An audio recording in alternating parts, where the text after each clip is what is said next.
Кара-Кыргыз автономиялуу облусунун түзүлгөндүгүнүн 100 жылдыгына катарлаш өлкөнүн башка тармактарынын да кылымга арткан мааракелерин белгилеп жатабыз.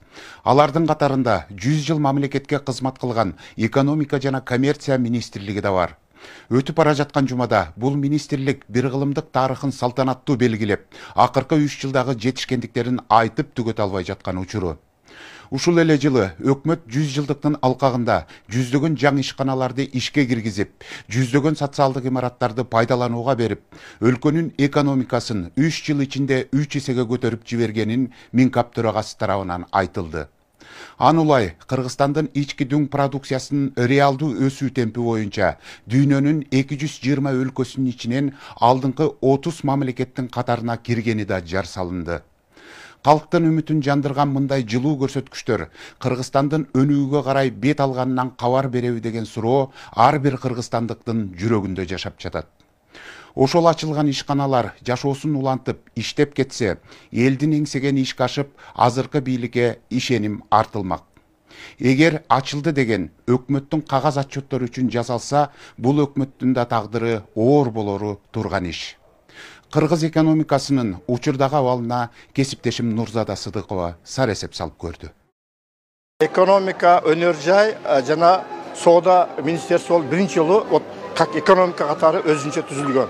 Ал эми жанагы колхоз, совхоздор баары тарады. Мы видим, как Кыргызстан из маленького звена на мировой карте превращается в важный транспортный узел. Илбирстин секириги деп атпайсызбы? Ошол секирик азыр башталып атат.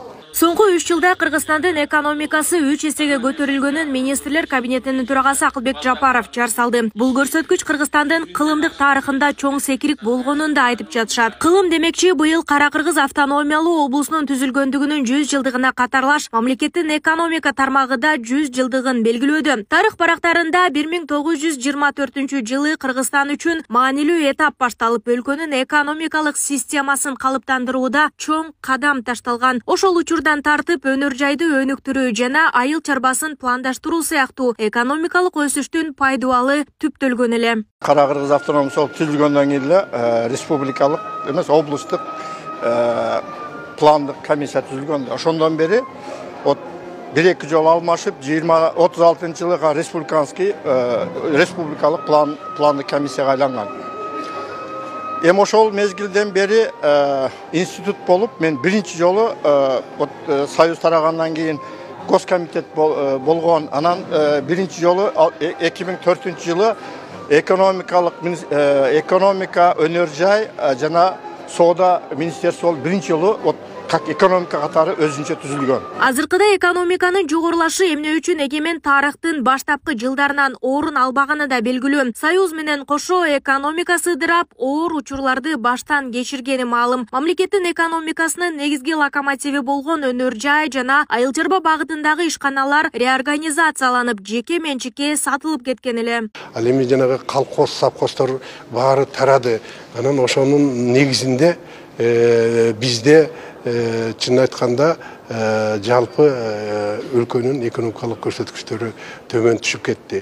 Албетте 2009-2011 жылдары кичине калыбына келди деген менен ал мезгилде бизде жанагы өнөр жайдагы айыл чарба өндүрүшү да эгерде физикалык жактан алып келгенде абдан төмөн азыркы мезгилге чейин эле абдан төмөн себеби иштеген завод фабрикалардын баары жок болду, чоң ишканалар. Кыргызстан эгемендүүлүккө жеткен 33 жылдыгында саясий стабилдүүлүк жок болду. Ал эле эмес, мамлекетти башкарган ар бир президенттин убагында премьер-министрлер жыл сайын алмашып турганы да бар. Азыркы убакта жаңы конституция алгандан бери, жаңы президент келгенден бери мамлекеттин структуралык башкаруусу өзгөрдү. Биринчиден, экинчиден, мына 4-5 жылда председатель кабинет бир киши, баягы специалист экономика жагынан. Анан биз көбүнчө жогоруда айтып кеткендей 35 жыл убагында миллиарддык уюмдардын сунушун такма-так аткарып жүрүп да, өз улуттук кызыкчылыктарыбыз көздүн жаздымында калып калды. Ошон үчүн азыркы убакта мына Илбирстин секириги деп атпайсызбы? Ошол секирик азыр башталып атат.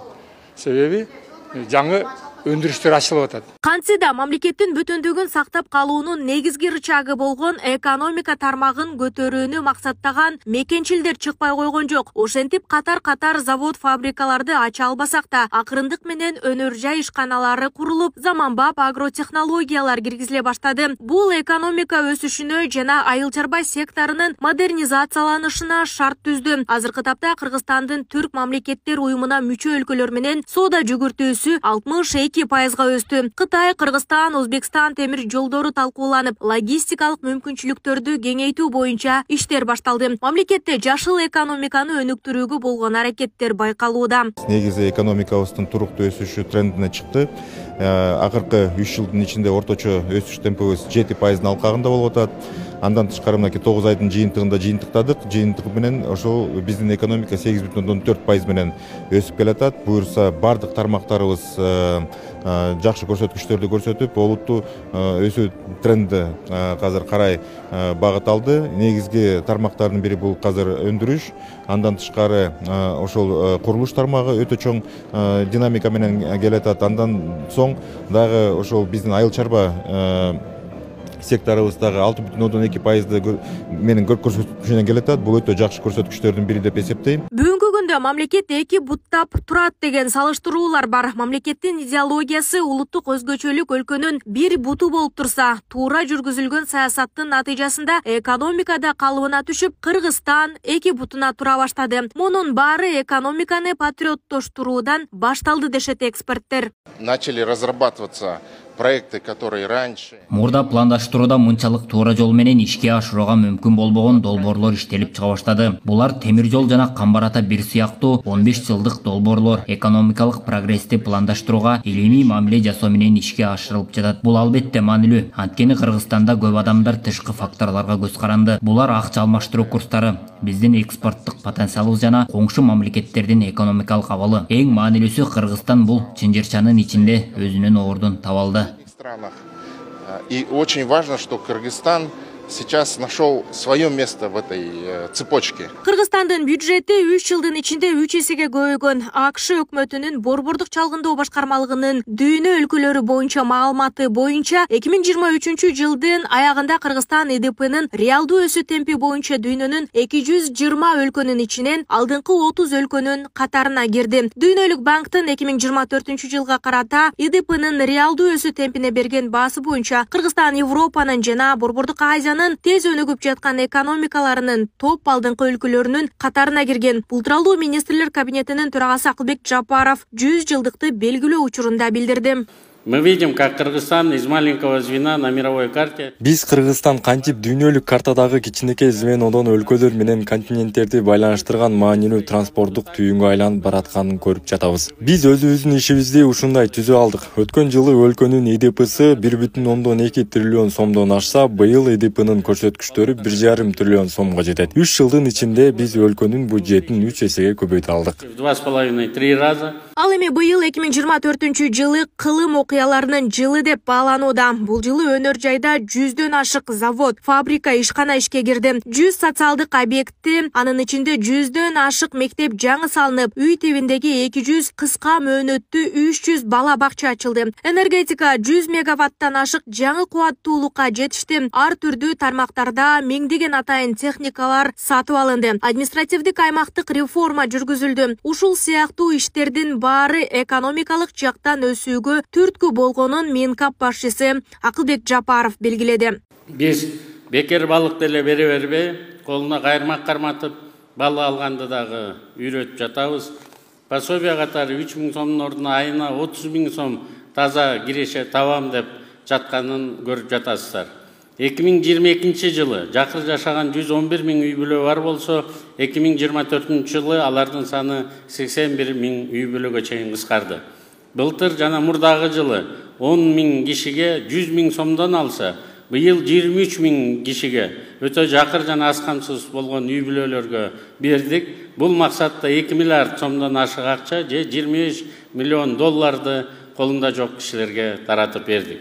Акылбек Жапаров 2030-жылга чейин мамлекеттик архивтерди эффективдүү башкаруунун жаңы инструменттери ишке киргизилип, заманбап платформалар аркылуу инвестиция тартыла турганын кошумчалады. Дүйнөлүк банктын классификациясына ылайык Кыргызстан жан башында ИДПнын көлөмү боюнча тынымсыз өсүүдө жана 2030-жылга карата кирешеси ортодон жогору өлкөгө айланышы мүмкүн. 2030-жылга чейин биз ИДПны 30 миллиард долларга жеткиришибиз керек дейт өкмөт башчысы. Особо подчеркну, мы взяли самый активный и пиковый период экономического роста этих стран.